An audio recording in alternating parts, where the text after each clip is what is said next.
why Israel has to win, and when Israel wins, everybody else will win as well. The Arab world does not want Israel to win against Hamas because they feel that if they could extend the Hamas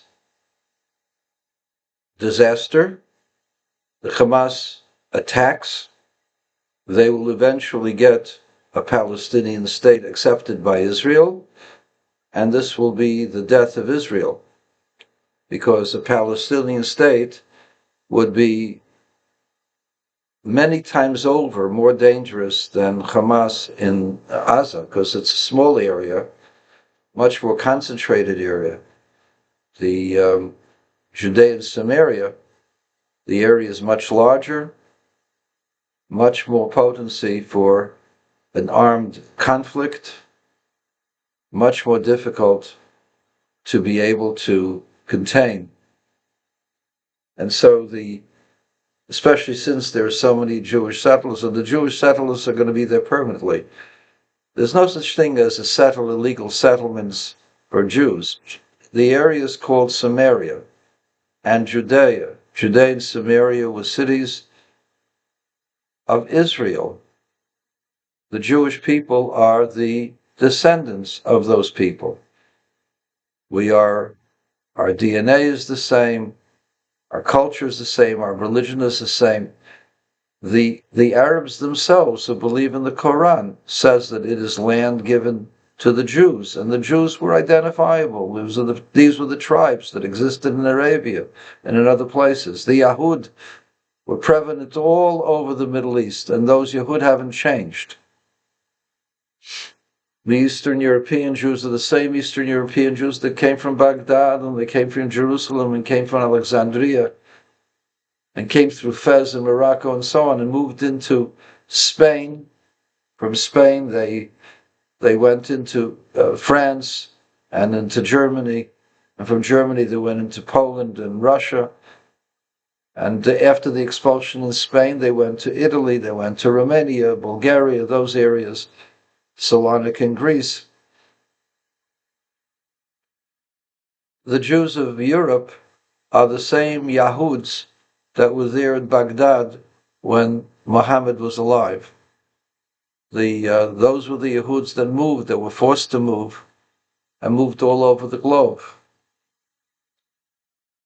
The ones that haven't assimilated are the same Yahud that he talks about in the Quran. The fact that he doesn't like the Yahuds at the end because they didn't accept him, that's the problem that you have. Because when you have a prophet that doesn't prophesize, and his only prophecy is that he's going to kill you when he attacks you at night, that's not a prophecy. And nobody really seriously believes that this is a prophet of God. The only ones who believe this is a prophet of God are the people who believe in him, the Muslims. But anybody else from the outside world does not believe that he's a prophet. We Jewish people have been around almost 2,000 years more than Muhammad, our beliefs, our system, our Torah. And so therefore, we're not going to go ahead and exchange our Torah for the Quran. But let me go to the point of my initial discussion. Israel has to win, because if it doesn't win, it will ultimately be destroyed. I know that's what you're thinking, that's what's going to happen. But the prophecies, you believe in the prophets, all the prophets of old, all prophesied that Israel will return to its land and will return through the Messiah. And Jesus, Yeshua was not the Jewish Messiah.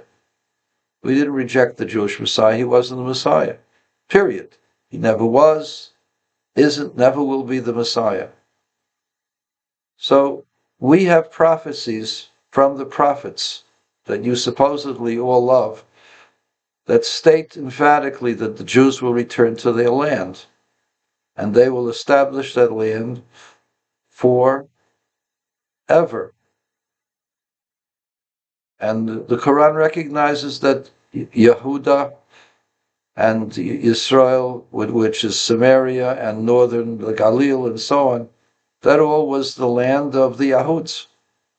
He recognized that. Since it is Jewish land, all of the settlements are not only illegal, but are absolutely necessary. The ones who are on the land illegally are the Arabs who occupy those cities. If they wish to be there, they will have to listen and obey the laws of the country called Israel, including nonviolence and paying of taxes like every other citizen of the country called Israel. Taxes are not abusive because they are equal to everybody. There are no special taxes. There's no special dhimmi tax for Arabs in Israel. They pay whatever the Jews pay.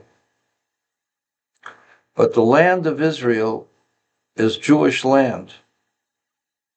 It has been designated by God through the Bible, in the Bible, the God of the Bible, that this is the land designated for those people, called Israel. And when Israel wins, they will be fulfilling the divine prophecy that the children of Israel will return to their land. Of course, Messiah hasn't come yet, so it's only a temporary existence, but it's an existence on their land. And therefore, they have to win because this is their land promised to them by God Almighty. The God was the God of the Christians and the God of the Muslims, whether you like it or not. The fact that the Muslims believe that once a piece of land has been captured by Islam, it belongs to Islam, that is a religious belief which either is true or isn't true. The fact is that the Christian world is stronger than you, and you lost Andalus and you lost Central and Eastern Europe to the Christians. Now the Christians are weaker, and you think you're going to inherit them. Whether that's going to happen or not, I don't know. I believe that there will be right-wing fascism that will object to this. You may have a civil war. But that's got nothing to do with us in Israel. The land of Israel belongs to the people of Israel called the Jewish people, but they're the people of Israel, the children of Abraham, Isaac, and Jacob. We identify with our ancestors. We know who they are. Unlike most of the peoples in the world, we know who our ancestors were. We know where they were buried. We also know significant leaders throughout our history where they were buried. We have a history of close to 4,000 years, and it's associated with that land. I want to tell you that the prophecies have prophesied that Israel will flourish in that land. You have to ask yourselves, my Muslim brothers, you have many Muslim countries. Some of them are very wealthy because they have oil.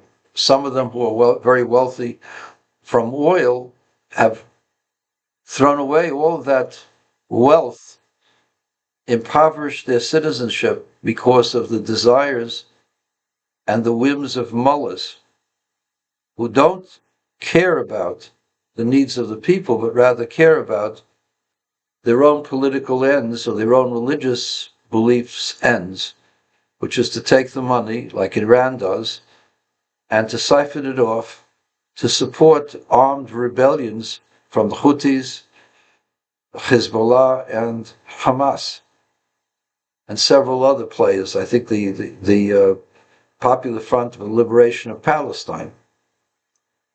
Those are also supported by Iran. So Iran takes its petrodollars and throws it away, does not give it to their own citizens who need food, who need jobs. But they would rather spend billions of dollars trying to eradicate Israel. So I tell you right now, I have no political clout, but God has decreed that this land will belong to Israel. And since this land will belong to Israel, it will not belong to the Muslims. And it'll cost you tens of billions of dollars, or hundreds of billions of dollars, and trillions of dollars, and you will not be successful. Just look at how the economy of the Arab world is. It's in shambles. Why is the Islamic countries, why are they so poor? There are reasons for it. Part of the reason is the backwardness, the backward thinkings of their religious leaders and their political leaders. Why is Israel successful? It's not because of the devil. It's because Israel has invested in its number one resource, beyond oil, beyond gold, beyond rare earth minerals, is the creative mind of the human being. God created man in his image and his likeness. The image and likeness of man is an intellect, the intellect that's able to understand profound thoughts. And because of the understanding of those profound thoughts, they can create new things and new systems and new inventions. And so what Israel did 34 years ago was they invested in their number one resource. What resource does Israel have? Israel is a desert, just like Egypt, just like Jordan, just like Morocco and Tunis and Algeria. Israel, for the most part, is a desert. What did Israel do? It invested in its number one resource, which is not sand, and they don't have a whole lot of oil, although now they supposedly have discovered shale oil in huge, huge deposits. But the number one resource is not oil, and it's not the gas deposits that are in the Mediterranean. The number one resource is the people, the creativity of the people. And Israel is the number one country investing in research and development of new thoughts, and new ideas, and new systems. And that's why the level of GDP, the level of income per capita in Israel is greater than West Germany's. It has nothing to do, but Germany's got plenty of coal, steel, lots of resources. Israel doesn't have anything similar.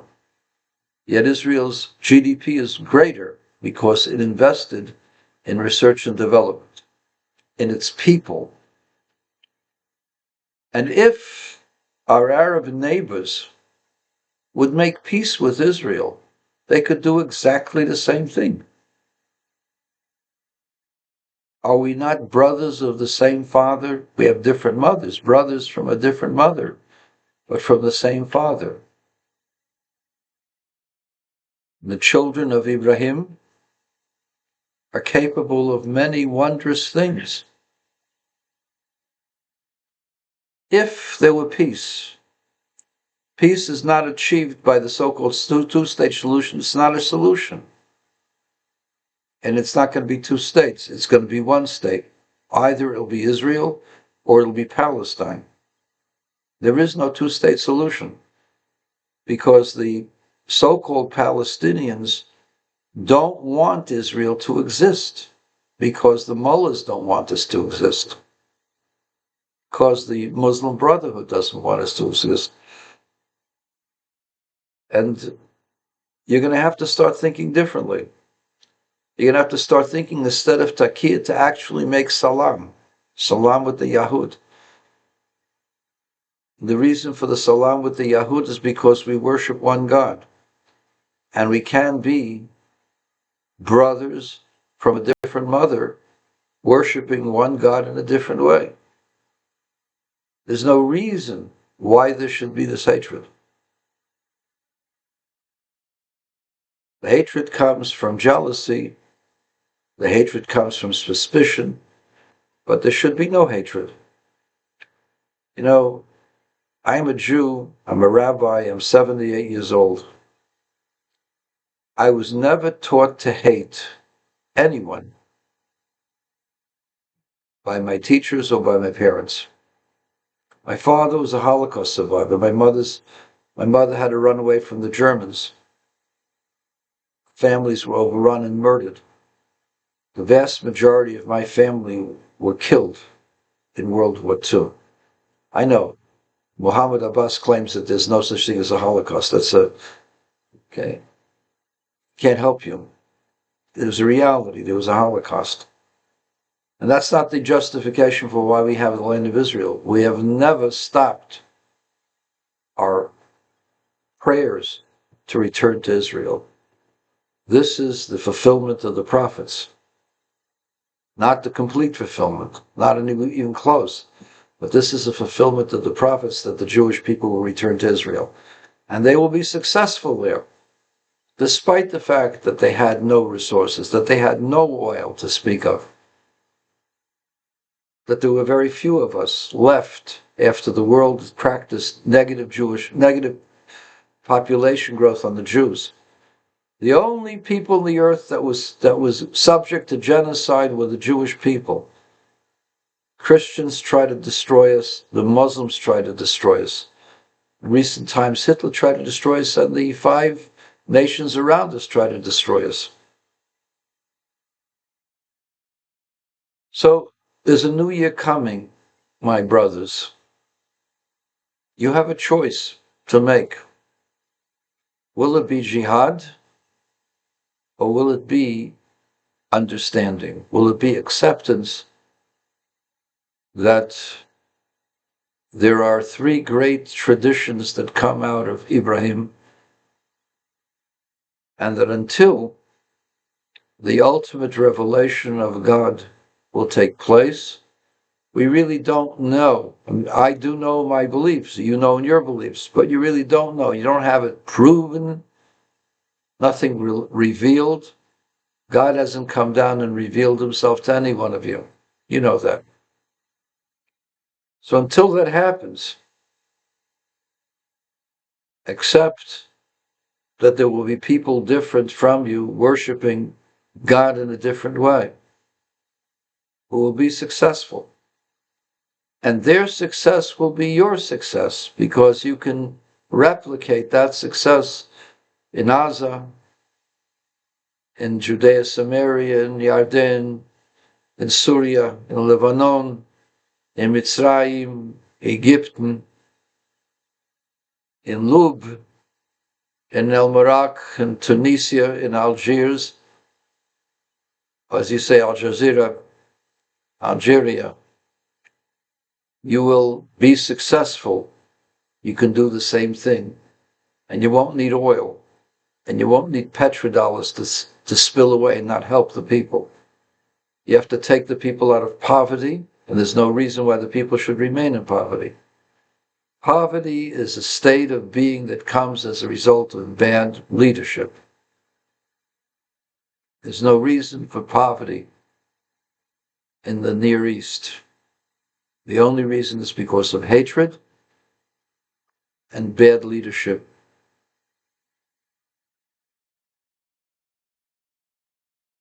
Bad goals, false ideals.